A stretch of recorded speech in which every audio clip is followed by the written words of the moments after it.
ભગવાન સ્વામિનારાયણે વચનામૃત કરડા પ્રથમ પ્રકરણનું 63 એમાં જે હરિભક્ત અને મહાત્મા જ્ઞાની સહિત ભગવાનનો નિશ્ચય હોય એના લક્ષણ શું છે એની વાત કરેલી છે. પહેલા તો ભગવાન છે અને ભગવાનનો નિશ્ચય થાય, ભગવાનમાં શ્રદ્ધા થાય કે ભગવાનનું અસ્તિત્વ છે, એટલી પણ વાત જો પાકી થાય તો પણ જીવનમાં ઘણા બધા કામ થઈ જાય. એમાં આગળ વધીને એ ભગવાન પોતે મનુષ્ય રૂપ ધારણ કરીને આ પૃથ્વી ઉપર આવે છે અને તે વખતે ઓળખાણ થાય કે આપણે જે બધી ભગવાનની વાતો કરીએ છીએ પણ માણસ થઈને આ ભગવાન પૃથ્વી ઉપર આવેલા છે. એ નિશ્ચય પહેલા કરતાં પણ કઠણ છે, પણ એનો લાભ એના કરતાં વધારે છે. એમાં પણ ખબર પડે કે આ જે ભગવાન છે એ ભગવાન સામાન્ય ભગવાન નથી, પણ અત્યાર સુધીની અંદર આ પૃથ્વી ઉપર જેટલા ભગવાનના અવતારો થયા એ અવતારના અવતારી છે અને એ અવતારોના પણ કારણ છે. એમાંથી જ અનંત અવતારો ઉત્પન્ન થયેલા છે. એવો નિશ્ચય થવો એના કરતાં પણ કઠણ છે. અને એવા ભગવાન પૂર્ણ પુરુષોત્તમ સહજાનંદ સ્વામી શ્રી સ્વામિનારાયણ આ પૃથ્વી ઉપર પ્રગટ થયા. એવી એક દ્રઢતા થાય અને એમનો શક્ય એટલો મહિમા સમજાય અને આ નિશ્ચયની ગાંઠ જેમ હીરની દોરી હોય અને હીરની દોરીઓ ઉપર પછી આપણે તેલનું ટીપું મૂકીએ, પછી ગાંઠ છોડવા માટે ગમે તેટલો પ્રયત્ન કરે પણ ગાંઠ છૂટે નહીં. સુખ દુઃખની અંદર, માન અપમાનની અંદર, લાભ અલાભની અંદર, જય પરાજયની અંદર, જીવન મૃત્યુની અંદર, એમાં જો કોઈ ફેરફાર ન થાય તો બહુ મોટી વાત થઈ ગઈ. એવો મહાત્મા જ્ઞાની સહિત જેને નિશ્ચય હોય એના લક્ષણ શું? તો ઘણા બધા લક્ષણોની વાત કરી. એમાં એક લક્ષણ એવું બતાવેલું છે કે ગમે તેવો ત્યાગી હોય પણ એને ભગવાન આજ્ઞા કરે કે તમારે આ પ્રવૃત્તિ કરવાની છે, એ પ્રવૃત્તિમાં જોડાય અને વ્યવસ્થિતપણે એ પ્રવૃત્તિ કરે. એવું એક લક્ષણ બતાવ્યું કે આવું લક્ષણ બીજા કોઈ શાસ્ત્રની અંદર મળશે નહીં. આ પ્રેક્ટિકલ એપ્લિકેશનની વાત કરી. પ્રમુખ સ્વામી મહારાજ આ સંસ્થાના પ્રમુખ શાસ્ત્રીજી મહારાજે બનાવ્યા ને, અને આ લોકની અંદર માણસો બધી જે સત્તાઓ ભોગવે છે એમાં તફાવત છે. કોલેજ હોય, કોલેજની અંદર CS ના ચૂંટણી થાય, ક્લાસ સેક્રેટરી, GS ની ચૂંટણી થાય, જનરલ સેક્રેટરી. આ બધી ચૂંટણીઓ ક્લાસની અંદર, આ બધી ચૂંટણીઓ કોલેજની અંદર એ થતી હોય છે. એનો અર્થ એવો થયો માણસ એ પદવી પ્રાપ્ત કરવા માટે, એ સત્તા મેળવવા માટે સક્રિયપણે પ્રયત્ન કરતો હોય છે. ત્યાર પછી બધી રાજકારણની તમે ચૂંટણીઓ જો, એની અંદર માણસની સામેથી ઈચ્છા થાય છે કે હું આ પદવી પ્રાપ્ત કરું, હું આ સ્થિતિ પ્રાપ્ત કરું. એના માટે પૈસા, એના માટે પુરુષાર્થ, એના માટે મહેનત, એના માટે ક્યારેક ઝઘડા, એના માટે ક્યારેક આક્ષેપો, એના માટે ક્યારેક મિથ્યા આક્ષેપો, આ બધું પણ અંદર થાય છે. આ પદ એવું નથી. આ જે પ્રમુખ પદ છે તો એનો થોડોક વિચાર છે, વિચાર કરવા જેવો છે કે આપણી જે સંસ્થા છે, શાસ્ત્રીજી મહારાજે 1947ની સાલની અંદર બંધારણ છે, બંધારણ કર્યું જેને ટ્રસ્ટ ડીડ કહેવામાં આવે. આપણી સંસ્થા છે ધર્માદા સંસ્થા છે, ધાર્મિક સંસ્થા છે. તો એ જો ટ્રસ્ટ હોય તો ટ્રસ્ટના કોઈ પ્રમુખ હોવા જોઈએ. એટલે કોઈ જવાબદારી વ્યક્તિઓ હોવું જોઈએ, એટલા માટે પ્રમુખ તરીકેની એ નિમણૂક કરવામાં આવે છે. જે જવાબદાર વ્યક્તિ છે, he is answerable, he is responsible, he is accountable. હવે એવી જવાબદારી લેવી પણ બહુ મુશ્કેલ છે, બહુ કઠણ કામ છે. કારણ કે તમને મંદિરો સોંપાઈ જાય, તમને એને લગતા મકાનો સોંપાઈ જાય, તમને એની બધી જમીનો છે, ગૌશાળા છે સોંપાઈ જાય, બધા સંતો હરિભક્તોની જવાબદારી એમના માથા ઉપર આવે, અને જે કંઈ સામાજિક સેવાઓ એ લીધેલી છે એ બધી જ એના જવાબદાર એ પોતે બને છે. આધ્યાત્મિક પદવી નથી. આ આધ્યાત્મિક પદવી નથી. પ્રમુખ તરીકેની વાત આવે તો એ એડમિનિસ્ટ્રેટિવ હેડ છે, પણ આપણી સંસ્થાની અંદર શાસ્ત્રીજી મહારાજ એવી જોગવાઈ કરી છે કે જે પ્રમુખ છે વહીવટી ફક્ત વડા નથી, પણ આધ્યાત્મિક પણ વડા છે. અને એવા હોય એને જે સ્થાન પ્રાપ્ત થાય એવી એક જોગવાઈ શાસ્ત્રીજી મહારાજે એ બંધારણની અંદર છે, એ બંધારણની અંદર કરેલી છે. પ્રમુખ સ્વામી મહારાજનો બહુ સ્પષ્ટપણે ખ્યાલ પહેલેથી જ હતો.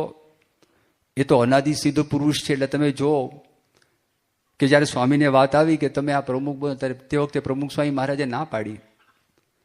અને સ્વામીએ વિનંતી કરી કે મારા કરતાં ઘણા બધા સિનિયર સંતો છે, ઘણા બધા અનુભવી વધારે સંતો છે, અને મેં દીક્ષા લીધી, મારો કોઈ આવો બહોળો અનુભવ નથી.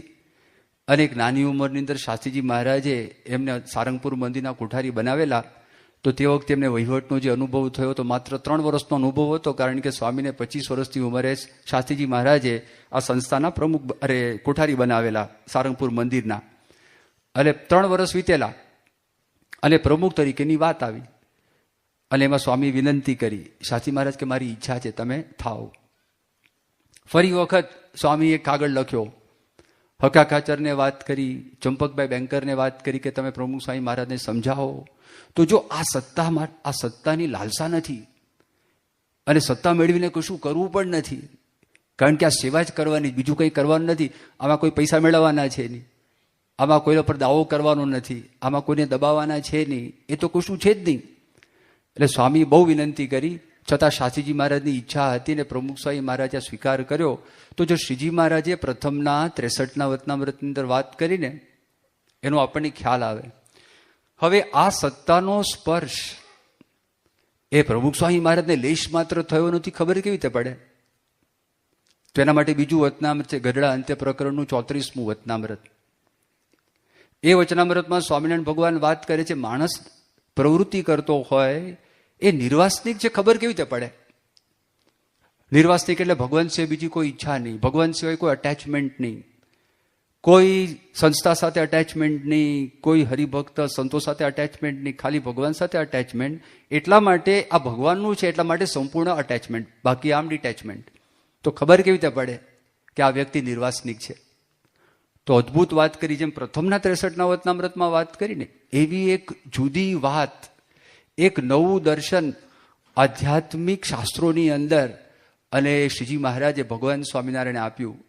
ભગવાન સ્વામિનારાયણે વાત કરી, પ્રવૃત્તિ કરતો હોય અને એને પ્રવૃત્તિ મુકાવે તો એક ક્ષણની અંદર એ પ્રવૃત્તિ મૂકી દે, એનો વિચાર પણ એને આવે નહીં, તો સમજવું કે એ વ્યક્તિ નિર્વાસનિક છે. આજે પ્રમુખ સ્વામી મહારાજ જો એ સ્વયં જાતે સ્વયંભૂ નિવૃત્તિ લઈને બેઠા છે, તો વહીવટ સંબંધી એક પણ પ્રશ્ન પ્રમુખ સ્વામી મહારાજ છેલ્લા 5 વર્ષથી એ પૂછ્યો નથી. પણ સંતોને જ્યારે જરૂર પડે ત્યારે સંતો સ્વામીને પૂછવા માટે જાય, એમની સંમતિ છે કે નહીં એ પૂછે, જાણે કોઈ ભાર છે જ નહીં, કોઈ વજન છે જ નહીં. પોતે પ્રમુખ બન્યા, પણ જો પ્રમુખ તરીકેનું કેવી રીતે માને છે, એ કેવી રીતે સમજે છે. એક પ્રસંગ એવો ઓટલાદરાની અંદર બનેલો, અને તે વખતે પ્રમુખ સ્વામી મહારાજ પોતે સ્નાન કરવા માટે બાથરૂમમાં આવેલા, અને પ્રમુખ સ્વામી મહારાજ પહેલા એ જ બાથરૂમની અંદર હર્ષદભાઈ દવે એ પોતે સ્નાન કરવાની તૈયારી કરતા હતા. પ્રમુખ સ્વામી મહારાજ એક સેવક હતા, પ્રગટ ભગત. હર્ષદભાઈને વાત કરી, નીકળો નીકળો, બહાર નીકળો, પ્રમુખ સ્વામી મહારાજ સ્નાન કરવા માટે આવે છે. આ યોગીજી મહારાજના વખતની વાત છે. એટલે સ્વામીએ આ વાત સાંભળી, સ્વામી બાથરૂમમાં પ્રવેશ કર્યો નહીં. આ બાથરૂમ એટલે આપણે જેમ બાથરૂમ સમજીએ જેવી બાથરૂમની જનરલ ટોયલેટ, એમાં 3-4 નળ હોય, એ 3-4 આ કમ્યુનિટી બાથરૂમ કહેવાય. કોમ્યુનિટી બાથરૂમમાં 3, 4, 5 નળ હોય, એ 4-5 જણા સ્નાન કરી શકતા હોય એ પ્રકારની આ વાત છે. અને ત્યાં આગળ સ્વામી પ્રવેશ કર્યો નહીં અને સીધા મંદિરની પાછળ ગયા. ત્યાં આગળ એક ચોકડી હતી. એટલે સ્વામી એક સંતને વાત કરી, પ્રગટ ભગતને વાત કરો, મારો કટકો છે લુવાનો, એ લાવે અહીંયા આગળ. ઠંડીના દિવસો હતા.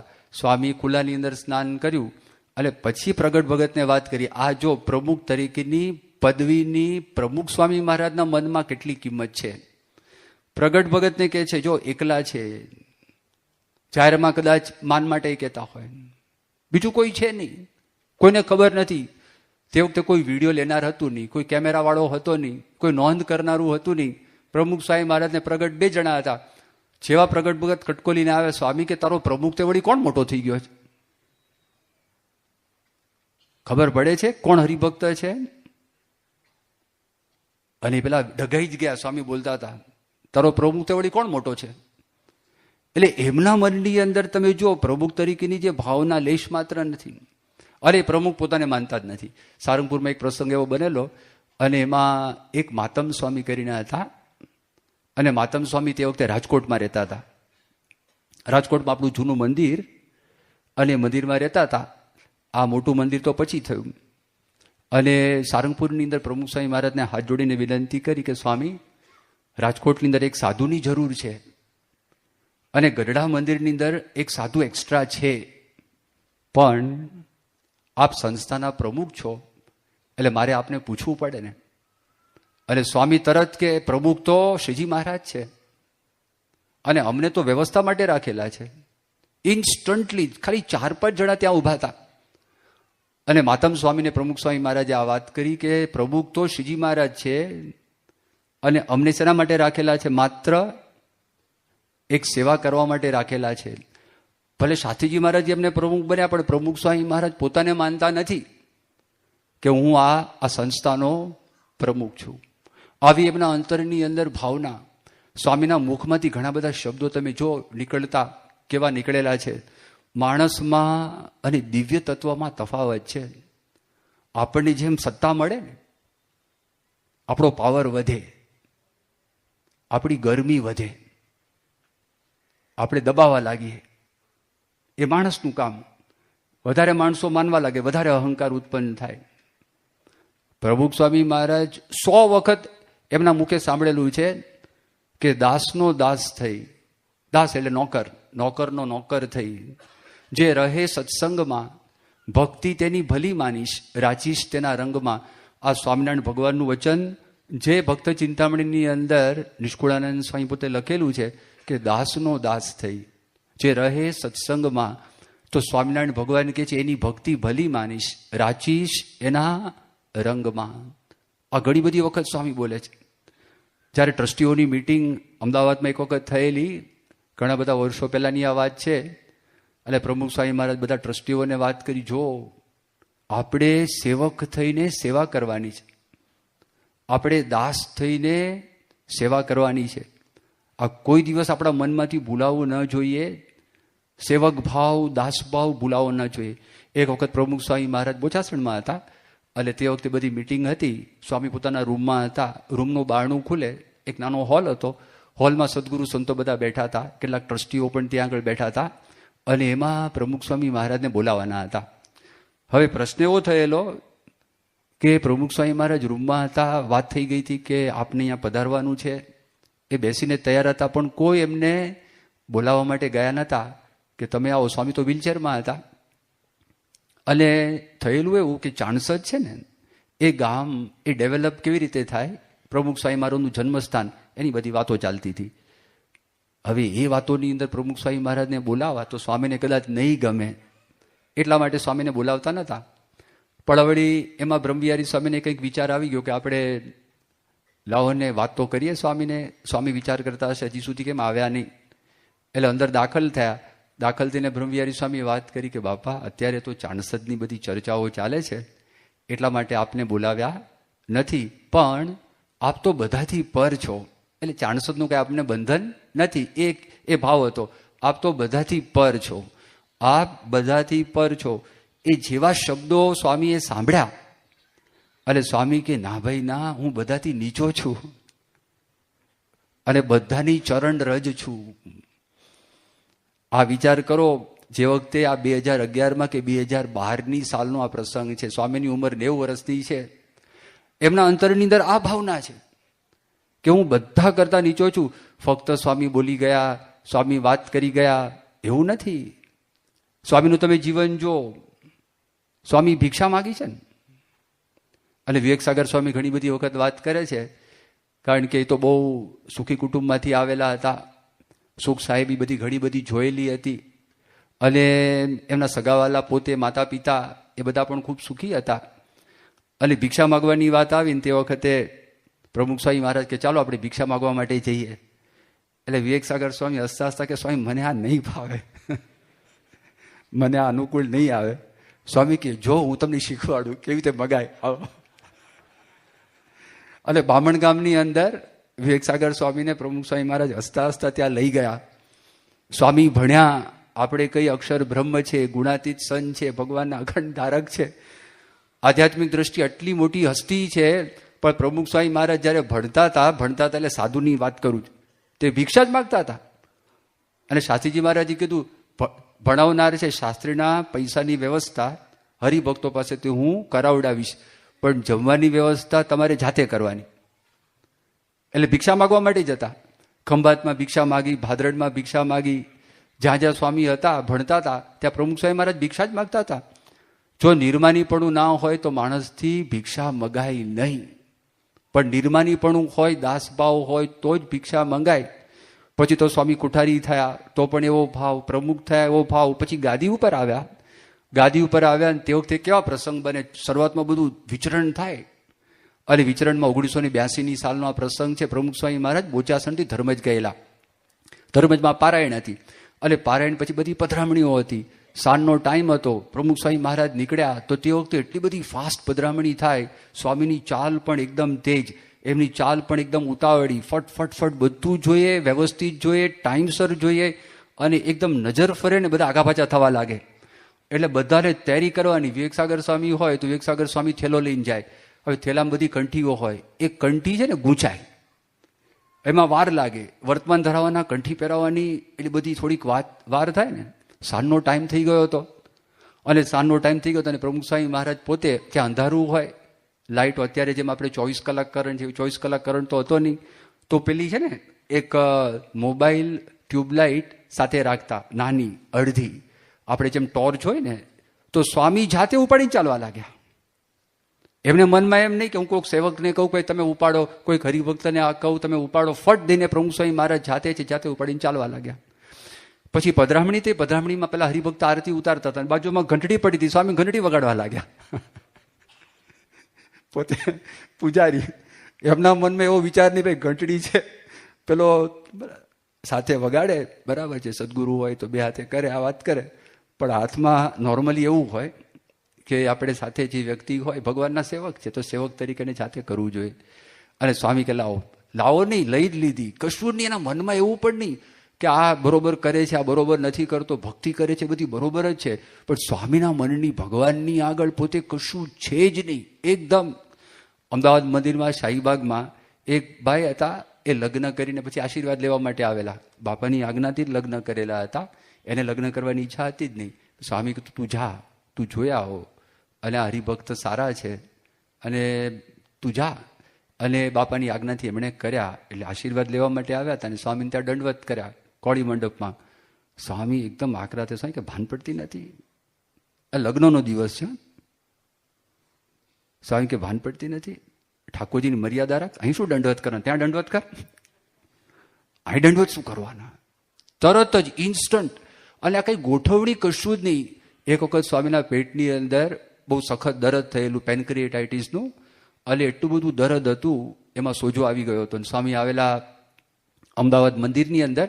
અને પછી હરિભક્તોને ખબર નહીં, પધરામણી બધી ગોઠવાઈ ગયેલી. સ્વામી પધરામણી કરીને આવ્યા, રાત્રે મોડું થયું હતું, લગભગ 10, 10:30 થઈ ગયા હતા. બાળકોનો કાર્યક્રમ હતો, એ જૂના સભા મંડપમાં કાર્યક્રમ.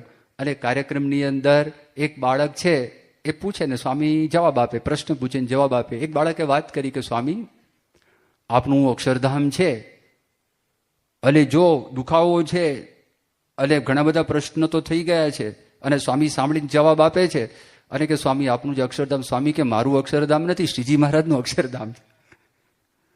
આ અક્ષરધામ શ્રીજી મહારાજનું છે.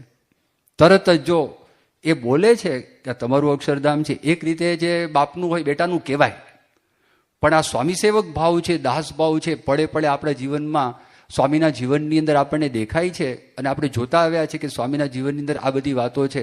હંમેશા દાસ ભાવ, નમ્ર ભાવ, એ ભિક્ષા માગવામાં મેં તમને વાત કરીને કોઈ પણ પ્રકારનો સંકોચ નહીં, ઘંટડી વગાડવામાં સંકોચ નહીં, હાથમાં ટોર્ચ છે એ ટોર્ચ રાખવાનો સંકોચ નહીં. એક પ્રસંગ એવો થયો હતો, સ્વામી ગોંડલમાં હતા. ગોંડલમાં ભક્તિ કિશોર સ્વામી છે. અને ભક્તિ કિશોર સ્વામી જ્યારે સભા હોય ને અને હરિભક્તો બધા ભેગા થયા હોય તો તે વખતે એ સેવા કાઢે, સેવા ઉત્પન્ન કરે. કઈ સેવા? ઘઉં સાફ કરવાની સેવા. એક બાજુ કથા ચાલે, હરિભક્તો સભામાં બેઠા હોય અને બપોરની કથા હોય, એમાં ઘઉંની ઢગલીઓ મૂકી દે. એટલે હરિભક્તો કથા સાંભળતા જાય, ઘઉં સાફ કરતા જાય, મંદિરનું કામ થાય. કારણ મંદિરમાં માણસો ઓછા, આ બધું કરવું કેવી રીતે? બપોરનો ટાઈમ હતો, પ્રમુખ સ્વામી મહારાજ બેઠા હતા અને 1 વાગેલો, 12:30 થી 1ની કથા થઈ. તો તે વખતે બધા હરિભક્તો આ ઘઉંની ઢગલી છે એમાંથી બધા કાંકરા છે, કાંકરા વીણતા હતા. 1 વાગ્યો એટલે પ્રમુખ સ્વામી મહારાજને સેવક બોલાવવા આવ્યા, સ્વામી ચાલો હવે અંદર. એટલે સ્વામી ઊભા થયા, 1:30 વાગેલો, અને સ્વામી ઊભા થયા અને ઊભા થતા થતા હરિભક્તોને વાત કરી, હરિભક્તો કોઈ ઊભા થતા નહીં, અમે જઈએ છીએ, આ સેવા જ્યાં સુધી પતે નહીં ત્યાં સુધી તમે બધા બેસજો. એમ કરીને સ્વામી બહુ પ્રસન્ન થતા, હરિભક્તો સેવા કરતા હતા. અને સ્વામી, જો તમે ગોંડલનો સભા મંડપ જો, જૂનો સભા મંડપ, એમાં સ્વામી વચ્ચે એમનું આસન હતું અને ઉતારા તરફ સ્વામી જઈ રહ્યા હતા. એટલે જે યોગી બાપાની રૂમ છે એ તરફ, અને બધા હરિભક્તો સામે ઘઉંની ઢગલીઓ બધી મૂકી હતી. અને સ્વામી નીકળ્યા, એટલે નીકળીને છેલ્લી ઘઉંની ઢગલી હતી ત્યાં હરિભક્ત અને સંતો બેઠા હતા ને, પ્રમુખ સ્વામી મહારાજ સીધા જમીન ઉપર બેસી ગયા. પેલા તો આસન ઉપર બેઠા હતા, કથા સાંભળતા હતા, એ પત્ર લેખન કરતા હતા અને હરિભક્તો સેવા કરતા હતા. અને સ્વામી કીધું તો ખરા તમે બેસો, સ્વામી બેસી ગયા. અને જમીન ઉપર જ, કાંઈ પાથરણું નહીં, કશું જ નહીં, અને બેસી ગયા. એમને બધા દોડાદોડી કરી નાખી કંઈ ગાદી મૂકવા માટે. સ્વામી કે ના બરાબર, અહીંયા મજા આવે, બધાની સાથે મજા આવે. અડધો કલાક, 2 વાગ્યા સુધી પ્રમુખ સ્વામી મહારાજ ત્યાં આગળ બેઠા અને બધા ઘઉં સાફ થઈ ગયા. ત્યાં સુધી પોતે બેઠા રહ્યા. હવે ક્યારે બન્યા? આ ગાદી ઉપર છે, યોગી બાપા ધામમાં ગયા પછીની આ વાત છે. આ 1972ની સાલનો પ્રસંગ છે. અને આ ત્યાં પ્રસંગ બન્યો. હવે ઘઉં વીણવાની તમને વાત કરી, એમાં તો કંઈ ગંદકી આવતી નથી. પણ 1962ની સાલમાં અમદાવાદ મંદિરમાં જ્યારે પ્રતિષ્ઠા વિધિ થઈ અને તે વખતે રાત્રે 10 વાગેલા, અને ઉકરડામાંથી કચરો, એની એક લારી, એમાં નારાયણ પ્રસાદ સ્વામી બધા પતરાવાળા અને પડિયા અને બધું અંદર મૂકેલું હતું. અને એ પોતે એકલા હાથે, કારણ કે વ્હીલ હોય રબરનું તો કરી શકે, વાંધો ના આવે. પણ એક ઢાળ આવ્યો અને પ્રયત્ન કરે પણ પાછી આવે, પ્રયત્ન કરે પાછી આવે. ખબર નહીં, પ્રમુખ સ્વામી મહારાજ તે વખતે ગ્રાઉન્ડ લેવા માટે નીકળ્યા હશે. અને સ્વામી તરત જોયું. અને નારાયણ પ્રસાદ સ્વામી વિચાર કરે, પેલા સ્વામી એ ગાડે જોડાઈ ગયા અને સ્વામી ગાડું ખેંચવા લાગે. સ્વામી તમે રહેવા દો. સ્વામી કે આ સેવા ક્યાંથી, આ તો તક, આ તો મળી ગઈ. અને સ્વામી એ કચરાની લારી છે એ કચરા પેટી સુધી લઈ ગયા. ત્યાં ઊભા રહીને નારાયણ પ્રસાદ સ્વામીને મદદ કરી એ કચરો ઠાલવવા માટે. તે વખતે સ્વામીના મનમાં વિચાર નથી કે હું આ સંસ્થાનો પ્રમુખ છું. એવો વિચાર એમના મનમાં આવ્યો નહીં. સ્વામીની જન્મ જયંતિ ધર્મજની અંદર તે વખતે પ્રમુખ સ્વામી હરિભક્તોની દાંતણની ચીરીઓ જે જીભમાંથી ઉડ ઉતારી અને એ બધું મેલ સાથે ત્યાં નાખેલું હોય, હાથથી પ્રમુખ સ્વામી મહારાજ દાંતણની ચીરીઓ ઉઠાવી અને કચરા પેટીમાં નાખતા હતા. બોચાસણની અંદર પ્રમુખ સ્વામી મહારાજે હાથથી મૂતરડી સાફ કરતા હતા. 1977ની સાલમાં સ્વામીની જન્મજયંતિ દારે સલામમાં હતી. સંતો શૌચવિધિ કરીને આવે તો તે વખતે બધી ધૂળ છે ને, એ ધૂળથી હાથ ધોવાના હોય.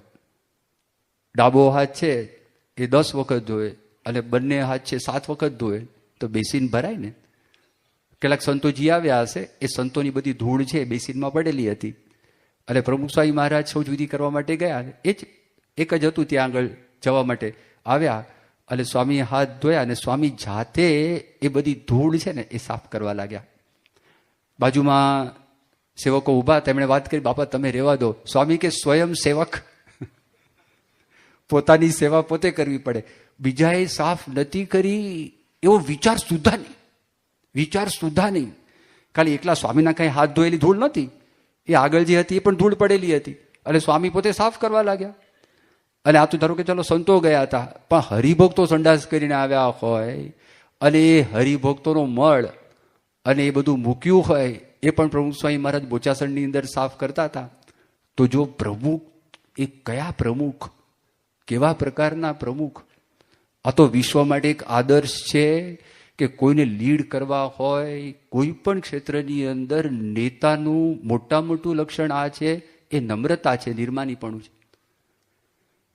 અને એનો એ જે નેતાનું બીજું લક્ષણ છે, જે કામ કરી રહ્યા છે એના માટે પેશન છે, એના માટે લગન છે, એના માટે લાગણી છે, એના માટે પ્રેમ છે, એના માટેની ગરજ છે.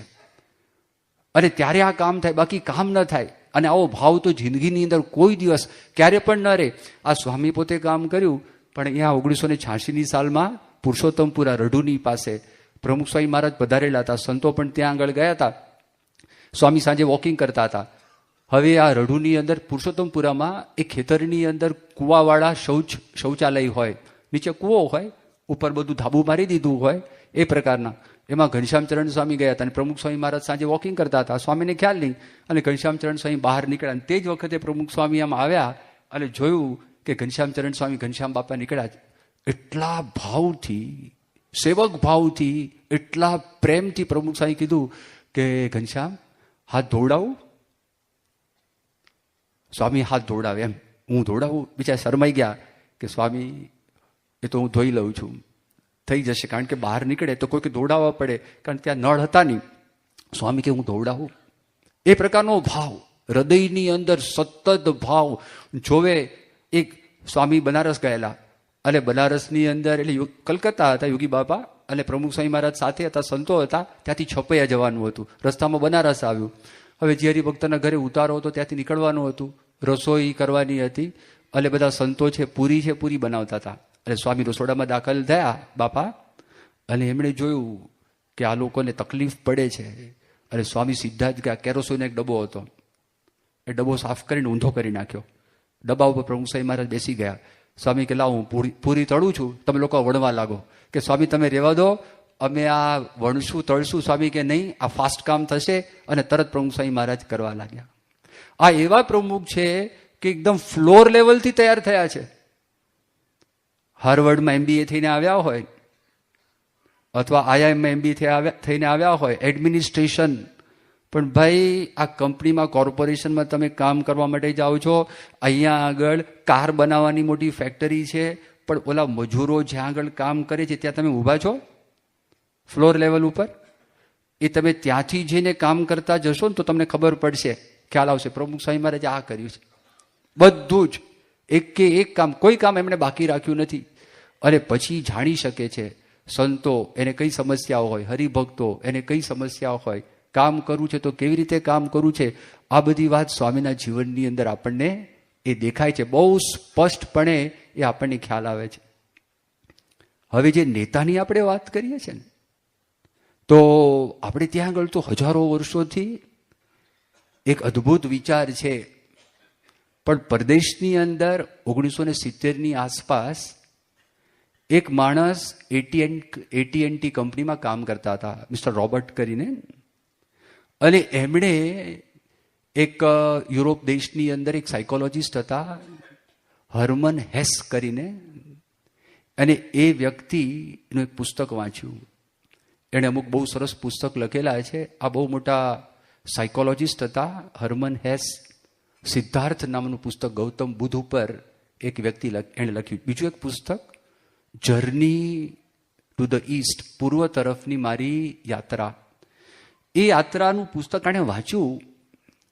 એમાં પહેલી વખત એમાં એક કેરેક્ટર આવે છે, એક માણસ, એનું નામ લિયો. હવે એ માણસ છે ને, બધા કેટલાક માણસો એક યાત્રા કરી રહ્યા છે, પ્રવાસ કરી રહ્યા છે, એમાં આ બધાની સેવા કરે, સરભરા કરે, બધું કરે. અને અમુક દિવસો પછી આ વ્યક્તિ ગુમ થઈ ગયો. તો જે બધા માણસો પ્રવાસમાં હતા ને એ લોકો બધા આગા પાછા થઈ ગયા. પછી કેટલાક દિવસો ગયા ને પાછો આ માણસ મળ્યો. ત્યારે ખબર પડી આ નોકર નહોતો, એ પ્રવાસ કરનારીની આખી જે સંસ્થા હતી ને એ સંસ્થાનો માલિક હતો અને નોકર તરીકે કામ કરતો હતો. તો આ રોબર્ટને પહેલી વખત એક વિચાર આવ્યો, નોકર અને નેતા એ બે ભેગા રહી શકે?